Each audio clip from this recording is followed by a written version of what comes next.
Okay, this is going to be a WWE pay-per-view rewind for 1996. 96 was a great year, in my opinion. I think it was probably the best year the company had since 1991.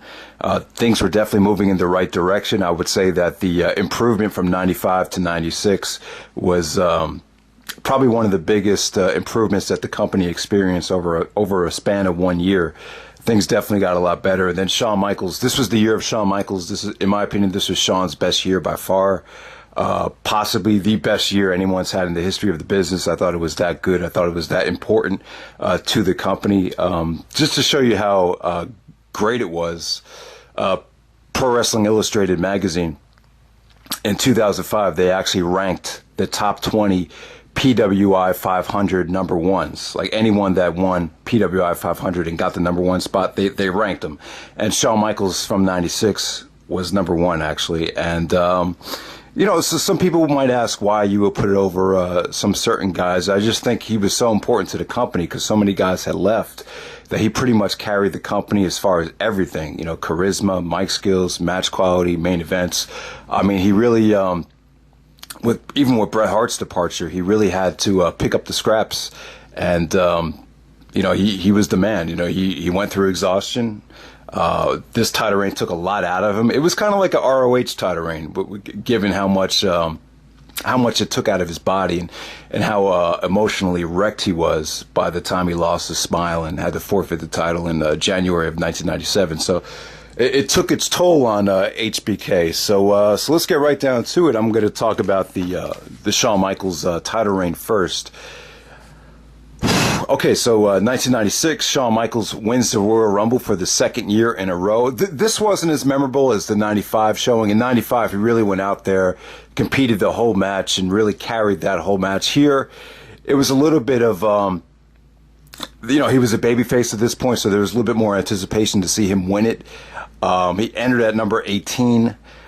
Pretty average Royal Rumble match. Nothing spectacular, nothing crazy. He wasn't in there long enough to say this is a, HBK, legendary performance or anything like that. But, it was cool. It was a great victory. He lastly eliminated Diesel to win the match with the super kick.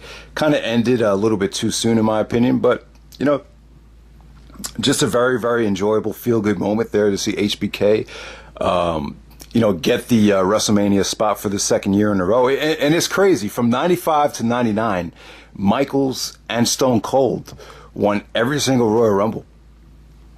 That's incredible to think about. I'm sorry, not from 95 to 98, because Vince won it in 99. My mistake.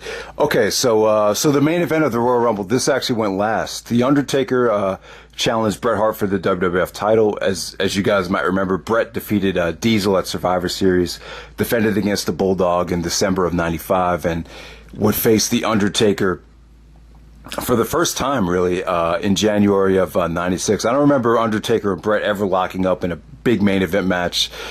Undertaker was actually selling a face injury. If you remember, King Mabel, who won the King of the Ring of 1995, actually sat on Undertaker's face. So Undertaker was wearing like this, kind of like this Vicky Vale type of mask. If you've seen the original Batman, you know what I'm talking about. So yeah, it was, kind of eerie looking. But in this match, Bret actually took off the mask, and then Undertaker would no longer wear it from here on out. But Bret and Taker had a very, very, very methodical match. Their matches are very, very slow. They're good storytelling matches, but Bret was first forced to work with a lot of big men between when he won the title and WrestleMania, and he chose to work a very methodical style of chopping down the knees, not a very entertaining style.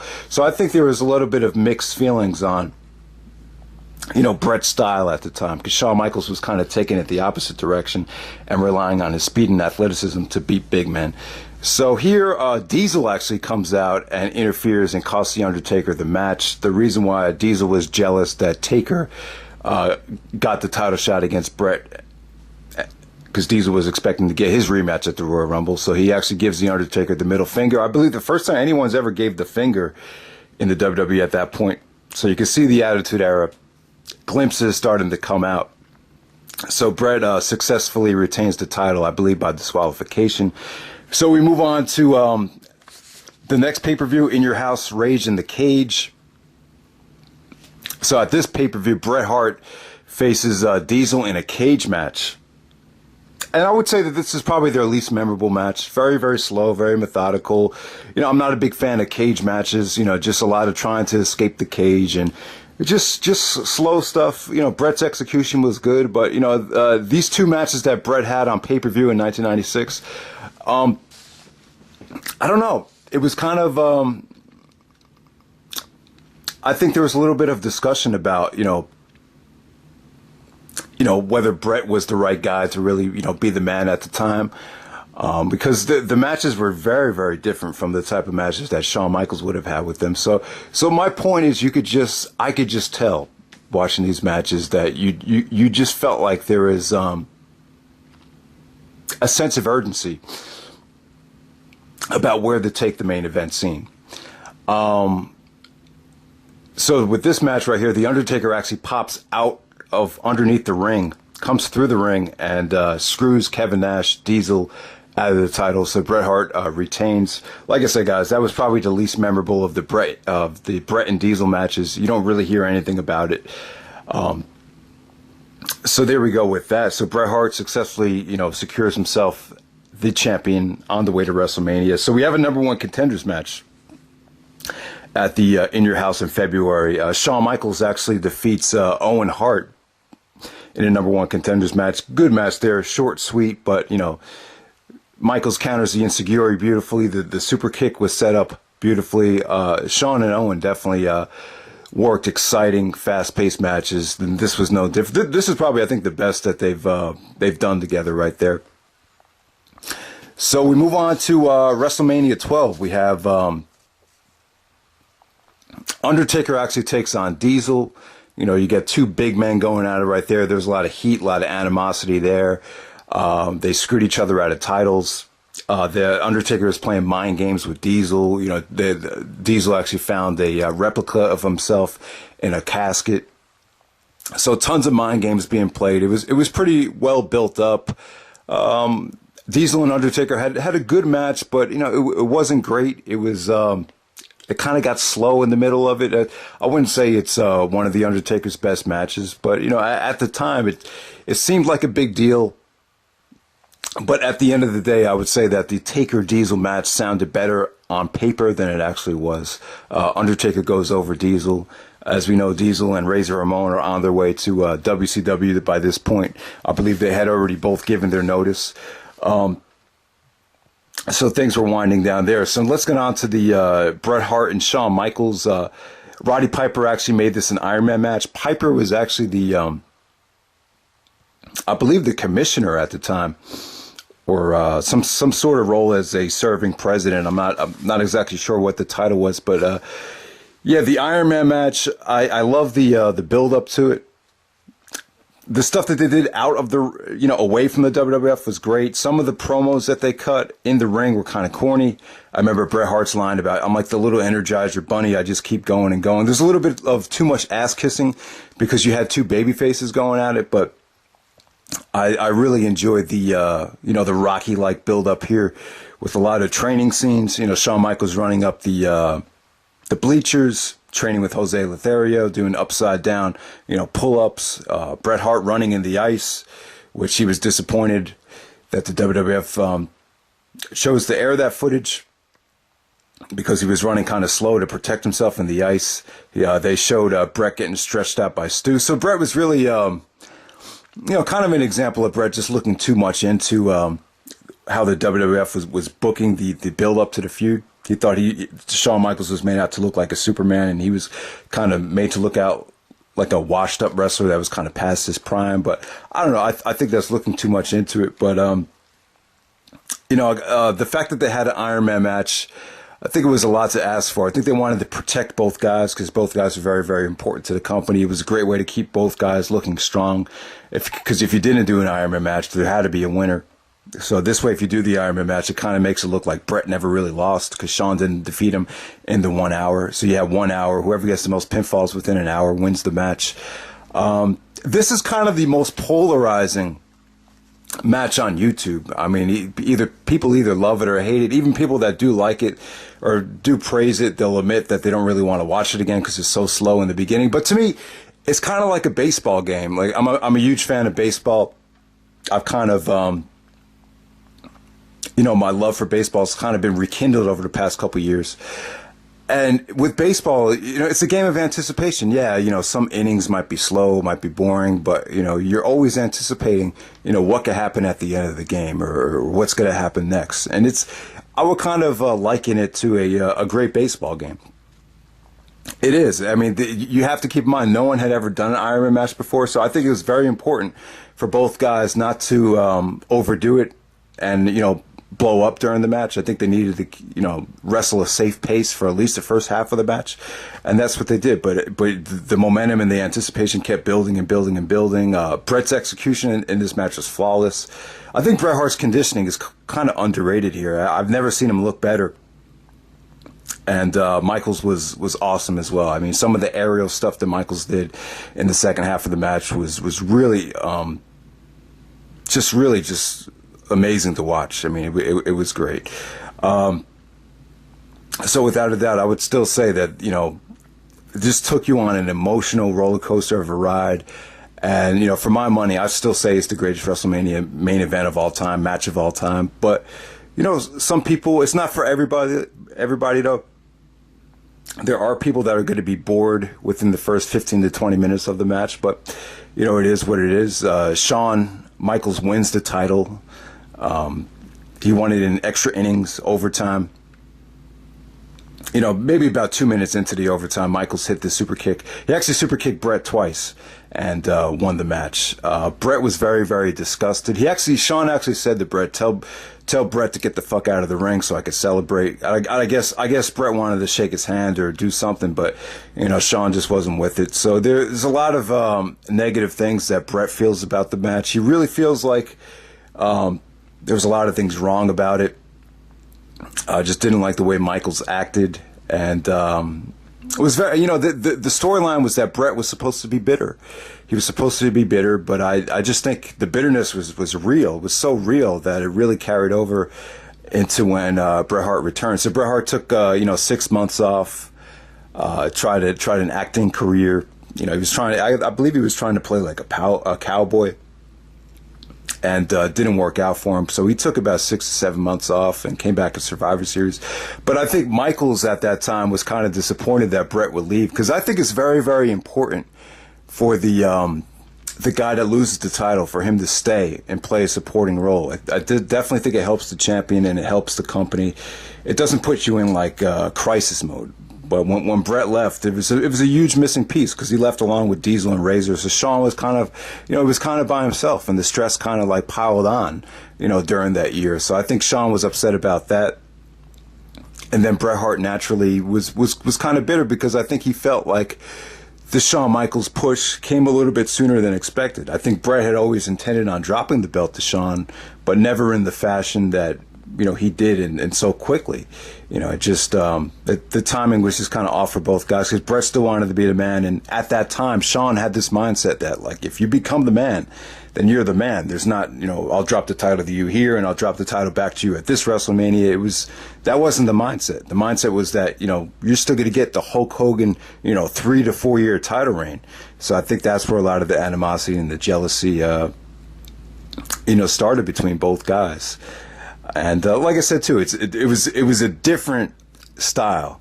They both had different styles, different ways of going about working a match, especially with big men. I mean, you can see it. Watch the Bret and Diesel matches, and then watch the Bret and Taker match, and then watch the Shawn and Diesel match. 2 different ways of going about it. So there we go with that. From there we go to In Your House, Good Friends, Better Enemies. So Kevin Nash, Diesel on the way out. His last pay-per-view match, he puts over Shawn Michaels. Killer match here. Diesel as a heel was great. Even though Nash wasn't part of the Attitude Era because he went to WCW, he really knocked down a lot of doors for this Attitude Era to get going. There was some heat between Diesel and Vince on this show too. He was like, McMahon, I'm coming for you. I got something for you, Vince. And just stuff like that kind of made you wonder, wow, is this real? What's going on here? And Shawn Michaels, his focus at the Iron Man match and even on this match was crazy. You could just see the look in his eyes. He was just extremely focused, extremely, I would say, stressed as well, because he had never been the man before, and for a guy that small, and wasn't the typical guy, 300 pounds jacked up on steroids. It was there must have been a lot of pressure. The ending to this match was great. This is much better than their WrestleMania 11 match. I mean, by far. It was. This is the showing you expected. And Diesel puts over Shawn Michaels beautifully on the way out. So, great stuff there. So, from there, Shawn Michaels starts the feud with the British Bulldog. At the time, Shawn was... they actually...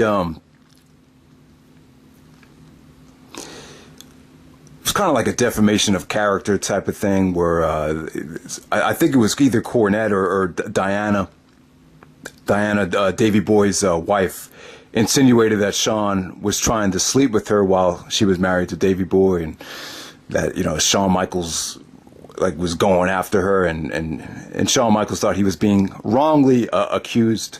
So they did that storyline, and Shawn even said to Diana, don't flatter yourself. I remember that. See, the video packages didn't do a great job of explaining stuff back then, so I would have to actually go back and watch the Raws to really see how personal it got. But it was a good storyline. British Bulldog was kind of like the Roderick Strong of the WWE at that time. He got a lot of title shots, but didn't really say much when he was feuding with these guys. Was really kind of just put in there to be a great worker. He had Jim Cornette on his side as a manager, as a mouthpiece. Camp Cornette consisted of Bulldog, Owen, and Vader. Well, we'll get to Vader a little bit later.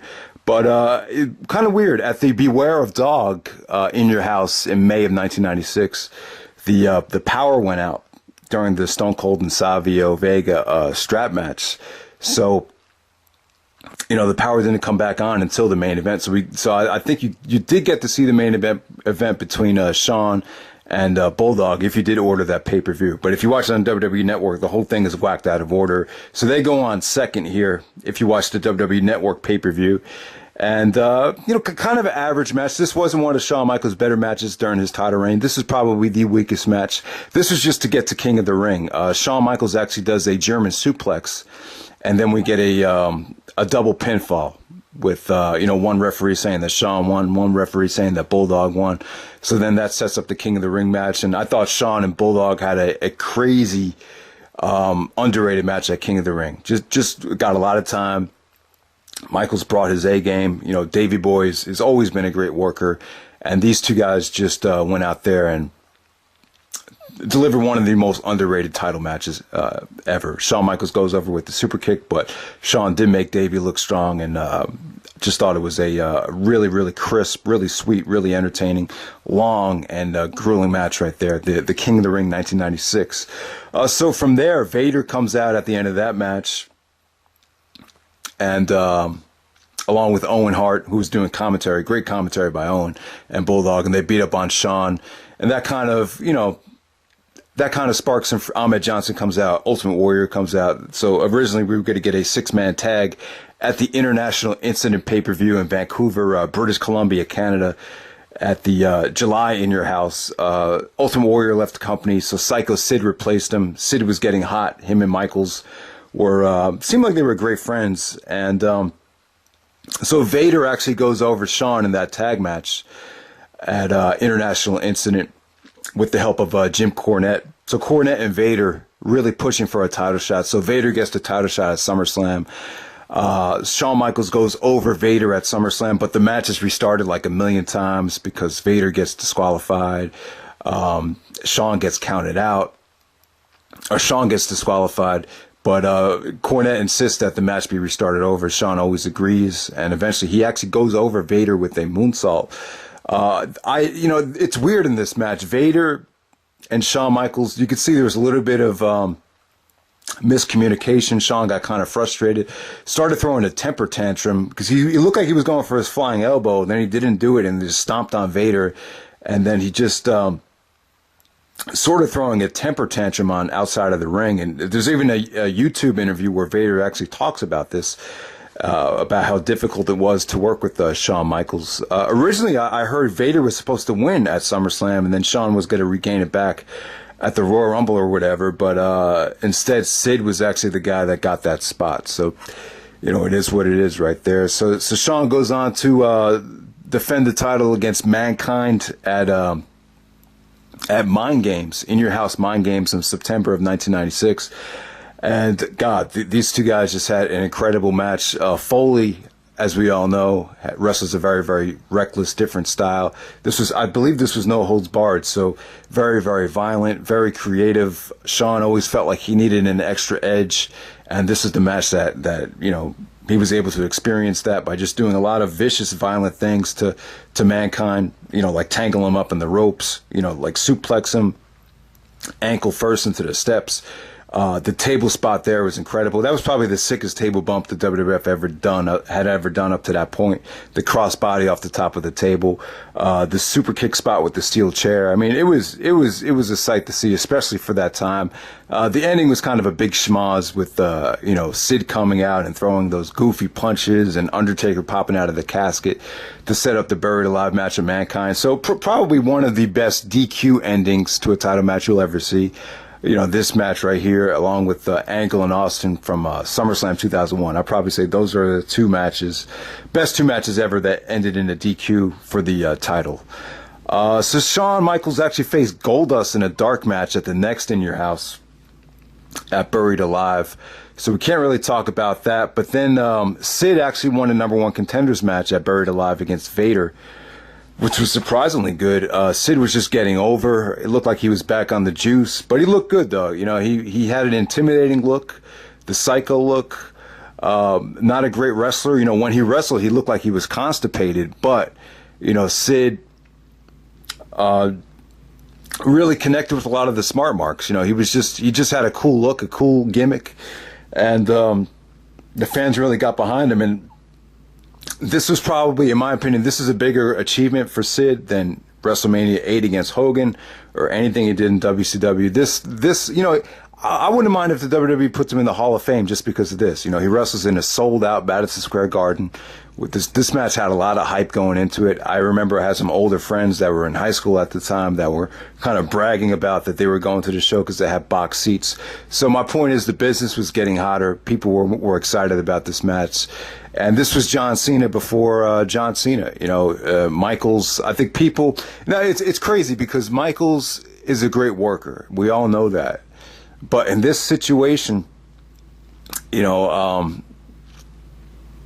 sometimes if you have, I wouldn't say that Michaels has a bad gimmick, but it's not, it's the type of gimmick that appeals to, horny, women and teenage girls. The gimmick was mainly for girls, so you're not going to have a lot of the, the manly audience on Michaels' side. So a lot of the fans started to get sick of him and turned against him here. He got booed when he came out. They booed the crap out of him in this match. So they wanted Sid to be the guy. Sid's supposed to be a heel.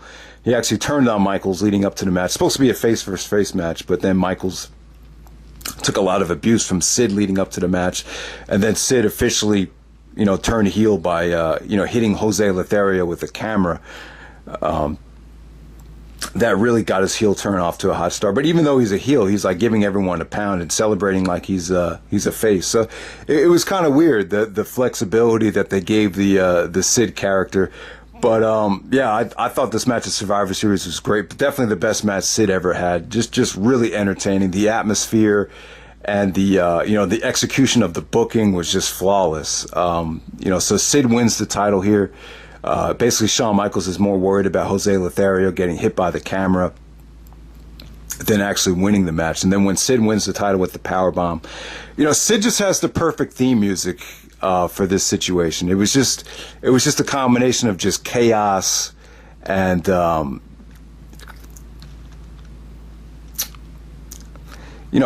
just there's just so much chaos going on here, and just the way the music was, it just really made you feel like there was just craziness going on. So I just thought this was an amazing way to give Sid the title. And definitely sets up the rematch. You know, Shawn and Sid would have the rematch at the Royal Rumble in 1997. So we'll move on to the last pay-per-view of 1996. It's called It's Time, featuring Sid taking on the returning Bret Hart. So Bret Hart returned to Survivor Series. We'll talk more about that later. Sid actually goes over Bret. Shawn actually does commentary. This match did a great job of the Shawn and Bret animosity was at an all-time high. You know, it's funny because Shawn on commentary, he wouldn't say anything bad about Sid other than, you know, my beef with him is because he took out Jose Lothario, but that's where it stopped. Because, you know, the beef between Shawn and Sid wasn't real, but the beef between Shawn and Bret was real. So, you know, Shawn just killed Bret on this commentary right here. And you could just, and Shawn actually ended up costing Bret the title. So they were clearly building towards Shawn and Bret at WrestleMania 13. But Sid goes over Bret. And that's the end of the Shawn Michaels portion of the video. So next up I want to talk about Stone Cold Steve Austin. Austin 316 is born. So he comes in at the ring as the ringmaster. They pair him up with Ted DiBiase. You know, at that time, I really wasn't, you know, crazy about Austin. I don't remember, you know, thinking this guy was going to be the man. He really didn't say much in the beginning. He goes over Savio at WrestleMania 12. And then you don't see Austin again until Beware of Dog, where he wrestles Savio Vega in a strap match. And that's the turning point. That was an incredible match. Very, very stiff, very, very rugged. They whipped the shit out of each other with that strap. So Savio goes over Austin. The stipulation is if Austin lost the match, the $1 Million Man will walk away. And after DiBiase walked away, Austin started to talk more. And then the thing with Triple H happened. And King of the Ring 1996, Austin goes over Wildman Marc Mero in the beginning. He actually gets bloodied up and has to get some stitches. And while he's getting stitches, Jake the Snake cuts a religious promo on him, so he remembers that. And he goes out and just annihilates the crap out of Jake the Snake in the finals. And then he cuts the Austin 316, promo as we all know. And breathtaking stuff. I mean, it really is. It's crazy. Just to think, you could take something from the Bible, just put a little twist on it, have some emotion, have some intensity, and then bam, you get the biggest catchphrase, the biggest superstar of all time. So that was great.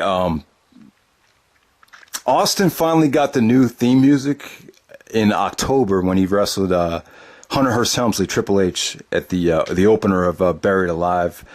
And then, Bret had always thought that Austin was a great worker and always tried to tell Vince, get him from WCW. So for Bret's first match back, he wanted to wrestle what he was saying is the best wrestler in the WWF, and that was Stone Cold Steve Austin. So Austin and Bret just have a classic at Survivor Series. Bret returns after taking all that time off. And Austin and Bret at Survivor Series, it's not a match that I would say is has crazy crowd reaction. You can't put it up there with some of Bret's other classics, like the Bulldog match or even the WrestleMania matches. But with this match right here, the crowd was kind of torn because, Austin was getting popular, but Bret had just come back. So they weren't really eagerly wanting anyone to win this match. So the match definitely had a different type of crowd. But, I think watching this match, you could just tell that Stone Cold, his moveset, his ability was just made for Bret Hart, and they definitely had something special there. The finish was good, but it wasn't anything that we hadn't seen before. We saw Bret use that finish at WrestleMania 8 against Piper, but Bret kicked out of the stunner, Austin kicked out of the pile driver. Just a workhorse of a match. I still gave it 4.5. Definitely one of the best matches of 1996 for sure. And then obviously the Bret Hart and Austin feud would carry over into 1997. All right, so next up, let's talk about the Undertaker and Mankind. Yeah, Taker and Mankind was a huge feud in 1996. So Foley jumped from ECW to the WWF, and even the ECW fans knew he was going to debut as this new character called the Mankind, kind of like a Hannibal Lecter, monster type of gimmick, and then the Undertaker kind of plays like the Batman role in this feud. It's kind of like two monsters going at it. That's what made the feud so appealing. I just remember on the first Raw when you saw Mankind, it just he was just relentless with that mandible claw. Like, it seemed like he had Undertaker in that mandible claw like for an hour. Like, he just wouldn't let him breathe. So boom, we had the feud start right there. Undertaker was kind of he had a lot of matches with Goldust. He wrestled Goldust on 3 of the In Your Houses. One of them was actually a casket match, and Mankind came out of the casket, hits him with the mandible claw. We finally get these two guys to wrestle at the King of the Ring of 1996. Good match there. Very, very underrated match between Mankind and Taker at King of the Ring. Here, Paul Bearer accidentally hits Undertaker with the urn. Mankind goes over.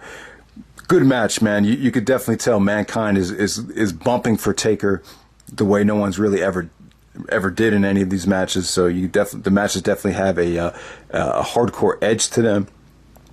And then at July of 1996, International Incident, Mankind once again screws Undertaker out of a match with Goldust, and they brawl into the boiler room. So I believe President Gorilla Monsoon made this a boiler room brawl at SummerSlam. So you saw a lot of crazy stuff happen at SummerSlam. It was kind of weird how they had everyone watch this off of these little TVs at the ringside. But the boiler room stuff, it was unique. I wouldn't say this is a great match. It's just something different, something you needed to see. Foley took a bump off a ladder. I think there was even a coffee spot. Just it was definitely one of the first things you saw that kind of inspired the hardcore title matches that we would see in the Attitude Era. But here, Paul Bearer, to win the match, you had to come out of the boiler room and then get down to the ring and secure the urn from Paul Bearer. And here, as we all know, Paul Bearer turns on the Undertaker and sides with Mankind. And looking back on it, it's like, what's the big deal? But at that time, it was shocking because Paul Bearer had never turned on the Undertaker. They had been together for 5 to 6 years. You never saw Taker without Paul Bearer, but there it was. It was a new direction for Undertaker on his way to winning the title at WrestleMania 13. So there we go with that. Taker and Mankind had, you saw Undertaker pop out of the coffin at Mind Games, and then they had the Buried Alive match at the October In Your House, where Taker actually buries Mankind alive. But the Executioner comes out, and all these other heels come out, like Goldust and Triple H, and then they bury the Undertaker. And then Taker actually sticks his hand out of the graveyard, and lightning comes out. I don't know. It was kind of corny, but and then Taker and Mankind had another match at Survivor Series where Paul Bearer was actually locked up in like a cell on top of the ring or above the ring, and their match at Survivor. By the time you get to Survivor Series, the feud kind of lost its fire. And, everyone thinks of their King of the Ring Hell in a Cell 1998 match as the apex of what they did together. But, it's funny, that Hell in a Cell match didn't really have a lot of build-up. It was just kind of Foley being worried that The Undertaker was hurt. So to make up for it, let's just do these 2 big spots. I don't think the feud was really, clicking on all cylinders in 1998 as it was in 1996. So there we go with that. Also, Triple H, the Click incident happens. He gets depushed. WCW gets the Kevin Nash and Scott Hall. And by the way, before I forget about it, I wasn't a big fan of having the fake Diesel, fake Razor Ramon. They had Kane actually play the fake Diesel. And it was kind of like watching the fake Ghostbusters. It was just corny, man. All it did was make you appreciate Scott Hall and Kevin Nash for what they were. Yeah, so, if for those that don't know, I'm sure many have seen it a million times, Shawn Michaels and Diesel had a cage match at a Madison Square Garden house show. And then at the end of the match, Triple H and Razor Ramon come out and they all celebrate. The guy that actually took the heat and took a lot of the criticism for doing this was Triple H. Shawn Michaels wasn't going to take it because he was already established. He's already the man, and he wrestled in the match. But for Triple H to come out, he wasn't even in the business or even in the WWF for a year at the time. He was still young, so he actually took a lot of the heat. He was supposed to win King of the Ring 1996, but that got on the back burner, and there was a lot of pay-per-views where Triple H didn't go on. It wasn't until maybe maybe December of 1996 where things started to pick up for Triple H. He had won the Intercontinental Championship, and it was kind of like the incident never happened. But, you know, for a while, Triple H said he had to eat loads and loads of crap. He actually lost to the Ultimate Warrior at WrestleMania 12. The Ultimate Warrior's return was a disaster, in my opinion. I thought it really, I don't know, I just thought it kind of sucked. You know, he no-sold the pedigree for Triple H and squashed him at WrestleMania. Then he got into a goofy feud with Goldust where they didn't even wrestle. And he was supposed to team up with Shawn Michaels at the International Incident. And I believe he was supposed to face Shawn Michaels at SummerSlam at one point, but that never happened. I believe the reason they gave for the self-destruction of the Ultimate Warrior in that DVD, they said that Warrior was upset because his dad passed away and just wanted to leave the business. I don't think this had anything to do with steroids or HGH. That was 1992. But this was it for the Ultimate Warrior. And this return, you know, he was still over. You know, some people say like his popularity faded, as they say in the DVD. That really wasn't the case. He was still really over, got great pops. But at this point, you know, it was just Shawn Michaels' time. And I don't really know if Warrior fit in this new model of the WWF where they were taking it, especially with the attitude. I don't know how. It might be a good thing that he left, because I don't know how he would have lasted. Because if there's any signs from WCW when he went to WCW, he just didn't fit in that time frame, in my opinion. The tag division I thought was kind of awful.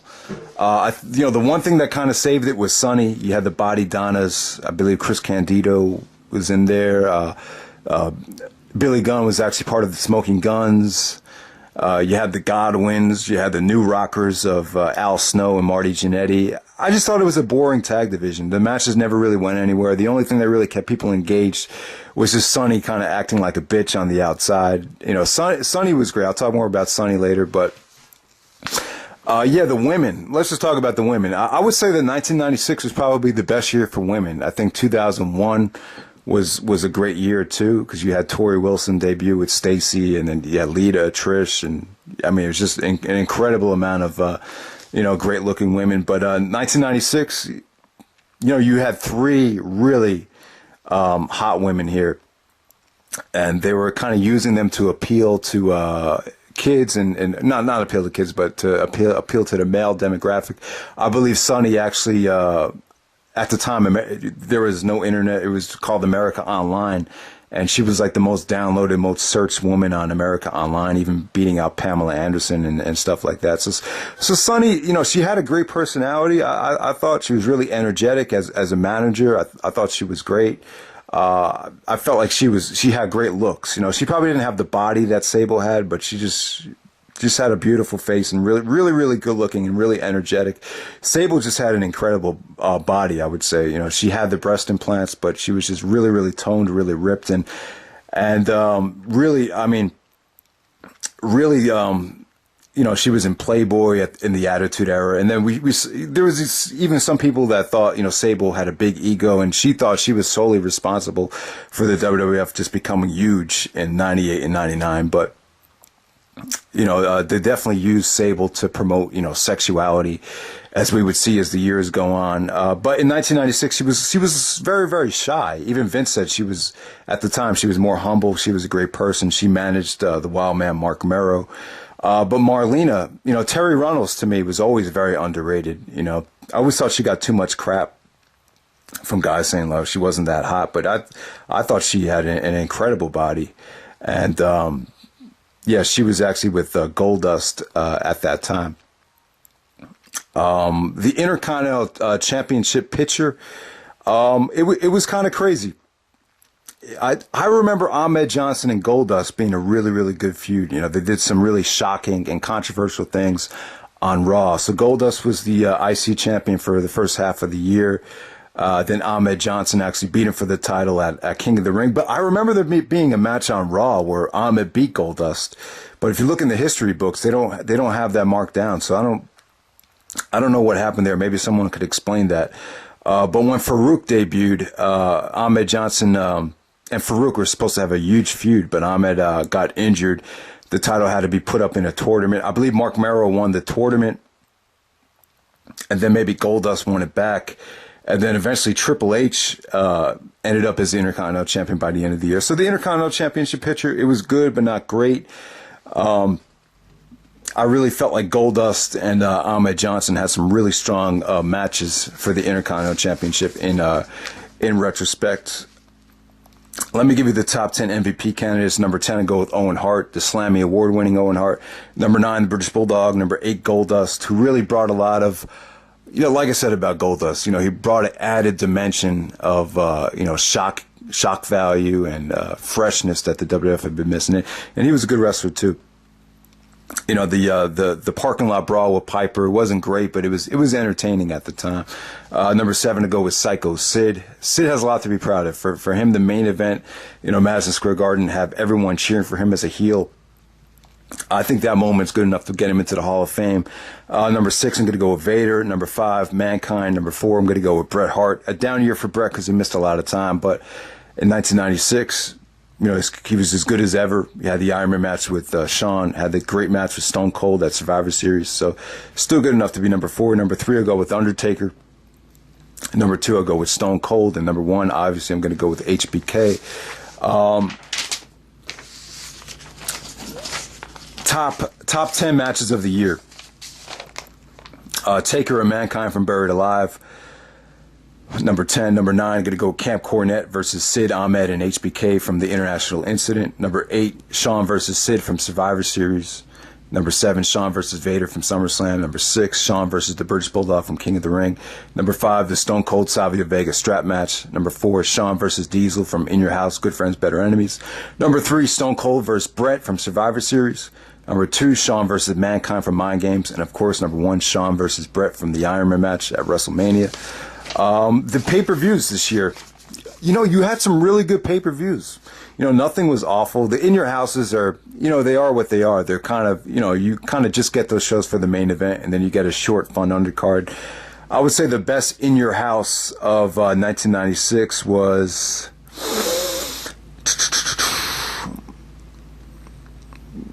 Let's see. What was the best one? I'll probably go with Mind Games. You would have to go with Mind Games because of the main event. Good Friends, Better Enemies had a good undercard, but not great, but that had a great main event. So those would be the two to check out. As far as pay-per-view of the year, WrestleMania 12 was kind of a one-match show, but it's a great pay-per-view because the Iron Man match covered so much of that pay-per-view. Royal Rumble was average. Not a great Royal Rumble match or show. King of the Ring was a great pay-per-view because you had great matches with Shawn and Bulldog. Goldust and Ahmed Johnson was good. Even Austin's match against Marc Mero, I think, is really underrated. And then you had the Austin 316 moment. So for its historical context and the actual quality of the show, I say King of the Ring is an 8.25, a great show. Survivor Series, one of the best Survivor Series of all time, because you got a great double main event between Austin and Bret and Sid and Michaels. And then you had, the opener with Furnace and LaFon's with Owen Hart and Bulldog, the New Rockers. That was a star-studded opener. You had Mankind and Undertaker, which wasn't great. You have the Rocky Maivia, The Rock debuted at Survivor Series, so I got to put that up in there.